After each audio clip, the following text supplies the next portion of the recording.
I want to give you 4 tips if you're looking for a job as an environmental consultant. When you reach out, most of the DMs that I get are people who are always looking to gain experience. They want to get exposure into the industry. They want to, grow their career. That is okay. I absolutely and totally 100% understand where you're coming from, where you are, and what you're doing. But now, me as a business, now the owner of the business, tell me how that is working out for me. Tell me how you wanting to gain experience and exposure is benefiting me. And don't be selfish. Be very considerate. How is that helping me? You are not even trying to sit and think of what is the challenge that I might be facing. Maybe one of the challenges that I'm facing is I am overwhelmed by the number of EIs that I have to do. Instead of you coming to me and talking to me about my problem, you're coming to talk to me about your problem. We are all human beings, and human beings are selfish. It is not me saying it is biological, it is in our genes, it is how we have lived, how we have evolved. Everybody will put their own needs first. And I understand that is what you're doing. But you need to change. Because if you have 2 people, I do not know them. One is talking about how they're coming to ease the workload that I have. They're coming to help me so that I can have more time to create content like this. And then somebody else is coming to tell me of how they would want to work with me so that I can get experience. If you were me, what would you do? Whom would you consider? So come to me as an employer from the point of you're coming to help me to make my life better. You're coming to make me move away from the pain that I'm experiencing in my business right now. Come to me and tell me, I know how to do environmental consultancy and EIA, but I can also help you with content. Come to me from a point of, hi, I like what you're doing. I noticed that you have been, you've not been consistent on Facebook. I know how to do EIAs. I would want to also help. But if you don't have a position in EIA, I can help you out with content management in the meantime. You get what I'm saying? That is where my pain is. You get what I'm saying? So that is the first one, and that is a general rule. Do not go to people you want to work with from a point of you want to get exposure and experience. Imagine they don't care. Go to them from a point of you want to help them. And of course, in the meantime, as you're helping them, you get to learn. In this case, you are the one with a need. So please go to them with something that they deem valuable. It is worth spending their time with you. It is worth allowing you into their business. Because it is a sensitive business. If I give you a job and then the next time you're working with my competitor, you give them all my secrets. So it is an opportunity for somebody to open their doors and work with you. Go for it from that point. Then the second thing that I would advise you do if you're seeking for a job, it is important to know where you want to be in this industry. And if you just did a course like most of us did in environmental science, environmental studies, it is so vast, so wide. You can specialize in water, in ecology, in forestry, in EIAs, in sustainability, in climate change, ESG, whatever. There are so many branches of environmental science or environmental consulting. So where exactly do you want to be? Do you want to do environmental planning? Do you want to do EIAs like I do?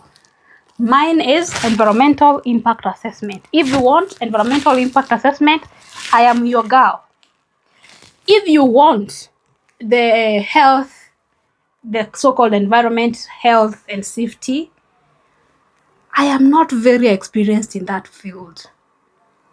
I am not the one who is going to give an opportunity to, I'm not going to expose you into the occupational health and safety industry. Maybe somebody who has worked in that industry can. Me, I may not be able to. Maybe you want to become a consultant in climate change. As much as I have worked on projects concerning climate change, on carbon markets, there are people who have specialized as climate change consultants. The people who have specialized in the agricultural, sustainable agricultural. The people who have established themselves as the sustainability consultant, the ESG consultant. So it is important that you have an idea of what you want to do. And if you have an idea of what you want to do, then you're able to reach to the right person.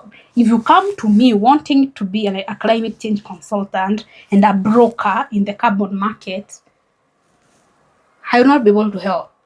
But if you come to me for an EIA, I got you. You get. So, and there's a lot of information online. So figure out which sector of the big industry that you want to work in. Then follow that line. I believe the third lesson is what I have learned in this industry is that networking goes way far above credentials. Trust you me. Networking. You see, environmental consulting, and let me specifically speak for EIAs, environmental impact assessments, and environmental audits for businesses.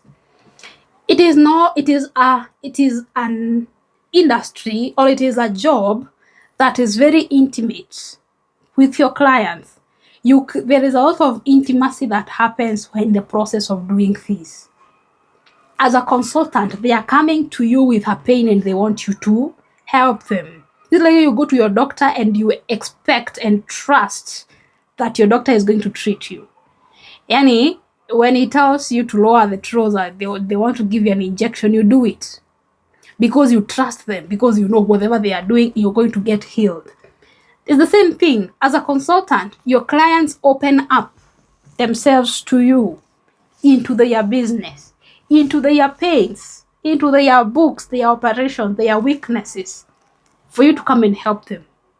So trust you me, forming those relationships, then the art of developing and nurturing this relationship is more important than your degrees. So maybe you need to go and learn how to communicate other than going back to school to get a master's in environmental science. I'm not saying they are not valid. Maybe you need to learn how to speak, how to be more reliable as compared to going for another program on climate change. Maybe you need to learn more of the soft skills to help you network better, form and nurture relationships than going back and having a list of degrees. That is something that I have learned in this industry. There are people who are making it and they are doing very well. They have established empires and they just have the degree that you have. They have not gone back to school for masters, and all that the client wants is that they can trust you to solve their problem. So networking and relationships are far more important than credentials. All right? Now, finally, when you come into this industry or when you're looking for a job, be teachable. Come humble and ready to learn. The industry changes overnight. One policy is important, is enough to change the entire way of doing things. Come teachable. The way that you did environmental impact assessment in the previous employer is not how I do them at my company. And I expect you to learn and do it the way we do it. Like I have told you, this is a business of intimate relationships. You have to learn. You have to be teachable. Have the attitude of wanting to learn. Always be a student. It is very, very, very important. And I know I have gone through this. There's one time I got the opportunity to work with somebody. I had been contracted for a minute for some project. And the way I have been doing my reports for the entire career before then was kind of thrown into the trash box. Because when I presented my work for the first time, wow, it was bad. It was like 30% of what they expected. So it was like, in this business, you have to be teachable. Be humble enough to learn. If you can be able to do this, if you can be able to implement these 4 tips and present yourself in this manner, like show these things as you're approaching somebody. And remember that that one I talked about networking, it is also how you talk to me as an employer. In fact, I don't care if you have a degree, a master's, or a diploma.